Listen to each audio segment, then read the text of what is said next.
Echo versus Onyx. Magsisimula na ang game number 3. Ano bang pwede nating ma-expect in the early game? Well, kung titingnan natin, ayan na nga ang expectations. Pupuntahan ka agad itong purple buff. At pinaparamdam ni JP na hindi ka pwede mag-purple buff ng walang hirap or walang pawis dahil lagi kaming nasa paligid mo. At saka medyo purple buff dependent ang isang Fanny, no? Ito yung mga nakakalungkot kapag hindi na makapag-purple, kaya bantay sarado talaga sa purple ang Onyx this time around. And for the side of Echo, mukhang defensive na Franco ang ating makikita. Hindi muna mag-i-invade, hindi manguhook ng mga buff. Okay, so ang isa pang sagot ko sa tanong mo, Mr. Uwomi, ay kailangan tauhan ni Yoshino ito si JP. Man-to-man defense sila. Kasi kailangan makita ng isang Ruby kung saan gustong gumalaw ni JP. At tingnan mo naman si Sanji. Kanina pa tayo nakakita ng mga Astral Recall na nakakaagaw mula kay Haji papunta kay Sanji. Ang taas kasi agad ng early game damage ng Astral Recall. And yun, yung isa sa mga parang rason kung bakit mataas ang chance na makakuha ng mga buffs or even yung mga maliliit na creeps dito. Pero yung emblem mo, Grabe naman, napakakunat naman ang cloth na to.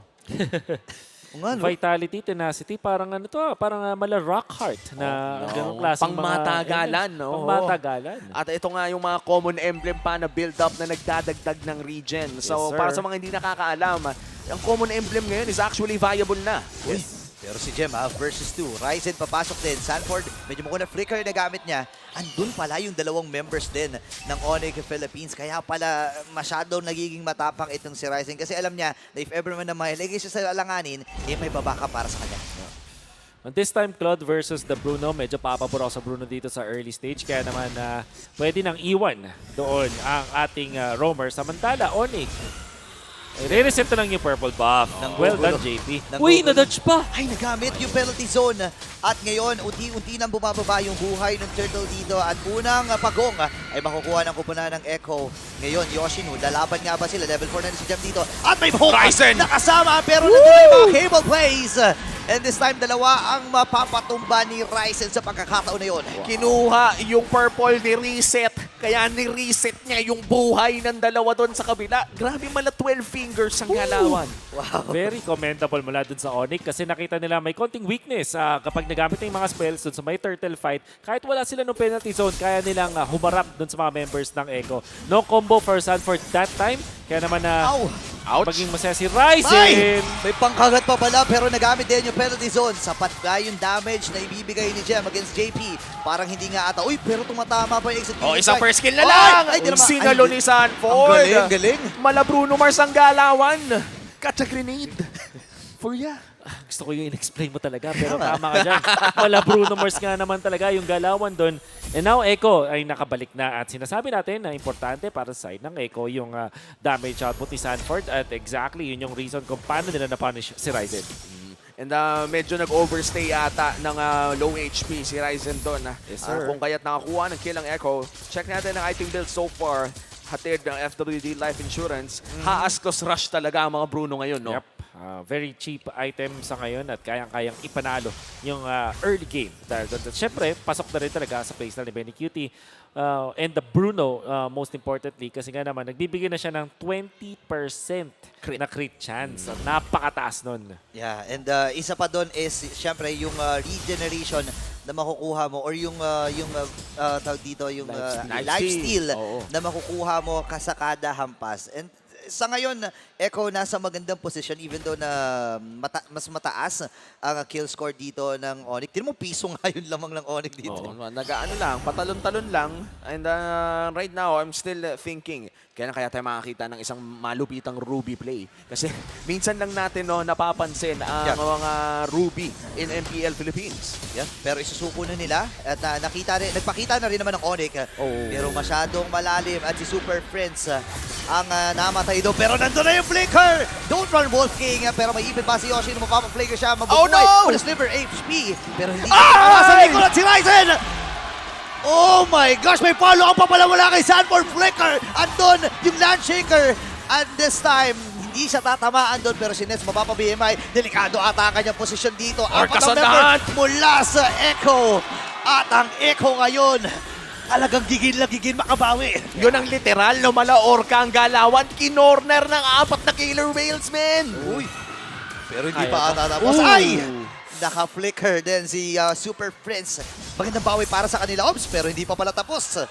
Wow! RTZ Good ay punish! mamamatay. Very good punish and medyo konting slip up mula ito kay RTZ na napakalalim dun sa laban na yon. But I have to say, Onyx, tinry nilang i-go yung bottom lane under the turret.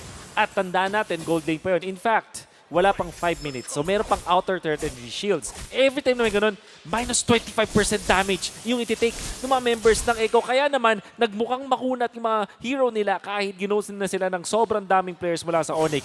Very bad decision mula sa Onyx yung ginawa nila nun dahil under the turret nila sinugod at nakakontra pa yung Echo. Tapos, yung Echo, nung naman sinugod nila, doon sila sa may baba. Wala nang outer turret and shields dahil 5 minutes na.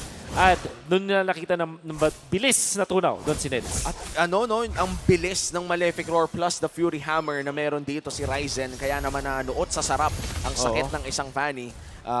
At this point of the game, mukhang si Sanji at Benny Cutie talaga ang gustong targetin dito ni Ryzen pero hindi pa naman nahanap so far. Yeah, and sa ngayon, medyo kakalma ang mga naging kaganapan dito sa 6 minutes ng ating game. 7 seconds bago mabuhay yung final turtle, I believe, ng ating game. Ryzen, nandun yung cable. Hinabol niya actually si Sanji doon. Pero na-spota na kagad sila with that Azure Echo habang yung hook. Andun yung penalty zone pero naka-flicker din itong si Sanji. Habang doon pala sa itaas si Benny Cutie, tumatrabaho lang. Yoshinu looking for the I'm offended. Si Carl TZ ngayon ang hawak ng turtle at makukuha niya ito. Kailangan lumipad palabas ni Ryzen. At ngayon susugod ata sila sa may bandang mid lane. At napakabilis po ng kanyang paglipad. Hindi ko na nahabol pa. Grabe yung mga cable plays na ginagawa ni Ryzen dito. Magandang attempt, magandang effort para sa kanya. Pero alam mong, aambal lang eh. Alam mong hindi siya go-go at makikipagsabayan ng retribution doon sa laban na yun. Kasi, again, kapag hindi niya nakuha yun, may chance ang Echo na mag-contest sa may purple bar. Pero to the flicker at yung pagkagat flicker ay nagamit na rin palayo ni Yoshinu. Maraming mga ultimate ang nagamit doon. JP and Sanford. Pero okay pa rin naman. Sinay ko lang pala, Sinay ko nagpakita lang. lang hook, tapos flicker kagat. Yun yung malapit. Nag-min-dis yung hook niya, pero meron pala siyang flicker kagad na guaranteed. And actually, nag-flicker din naman si Yoshino afterwards. So parang naging even lang yung trade-off. Alam naman natin, yung ulti ng isang Lapu-Lapu, mabilis lang ang kanyang cooldown. Yeah. But of course, the Bloody Hunt mula dun sa Franco, yun yung medyo mas matagal. Kumbaga. Isa sa mga pinakamalupit na abilities sa loob ng laro, Bloody Hunt. Talagang wala kang galawan kapag kinain ka na ni Franco. Uy, ayun Uy! yung hook. Naman. Wala siyang bloody hand dito. Nandun yung penalty zone. Pero si RTZ, the decimation. Pwede pa siya sumugod, pero nirespeto niya yung lason mula dito kay Gem. Ngayon, transition sa may bottom lane na ispota na kaagad ni Yoshinu si Nets. Ang kanila magiging punteriya, don't run Wolf King. At makaka-protection pa ang Echo dito sa may bandang ibaba. Medyo nag-iinit si JP this game. 5 out of 6 kills na hawakan ng MDL MVP na si JP. And this time around, Echo, lamang na ng 2.5k gold lead. Nagtatranslate na ba ito sa ating mga items? Yeah, for sure. Dito nakita natin dun sa may Bruno na may Berserker's Fury, has claws. Tapos nakapag-push pa dun sa may bottom lane. Papalapit na sa kanyang third item. I wonder kung pipiliin ba niya ay Malefic, which is typically, yun naman yung kinukuha na. But we'll see. Lord is spawning at si Carl TC ay level 12. Ryzen also level 12. At Lord ay sisimulan na nga rin ng mga Orcas. 5 miyembro ng Echo. 5 Echo fans, shoutout sa inyo. Sisimulan na nga nila at libre Bilis. na makukuha ng Echo ang pinakaunang Lord ng larong ito. Minadali talaga. Pero Yoshinu, sabi niya, trade na lang tayo ng isa. JP ang magiging puntiran nila. Pero may immortality pa ito at Gem. Nakikipagsabayan lang ng hampasan. Pero again, wala silang makukuha roon. At kailangan nila mag-ready dito para sa depensa. Oh, may kakunatan na dito si JP at na-regen lang niya ata. Sky Guardian helmet ata ang ating nakikita dito. And very, very crucial build-up mula dito sa Echo. At mukhang magpupush dito ang Onyx sa may bandang itaas pero mapipigilan ni Sanford. Grabe Ay! naman yun, boss! Yung bravest fighter, sobrang tapang. Linikera na lang doon sa dulo. Kaya nga daw bravest eh. Kaya nga, sinabi mong braver. Oh, Bravest. nga. Bravest. Ay nako. I believe Wind of Nature ay available na ngayon kay Benny Cutie. At malaking problema to kasi dalawang heroes na pwedeng pumunta at may access sa backlines. That's Claude and Fanny ay nullified na agad ng Echo. Yeah, actually, nakita rin natin yung kahirapan sa pag-setup ng isang Ruby na hawak ngayon ni Yoshinu. Pero habang pinag-uusapan natin yun, meron palang 1v1 dito sa may ibaba na nagaganap. Habang yung Lord ay nasa itaas, pumuposisyon lamang ang Echo para ituloy-tuloy ang kanilang pagsugod against Onyx Philippines.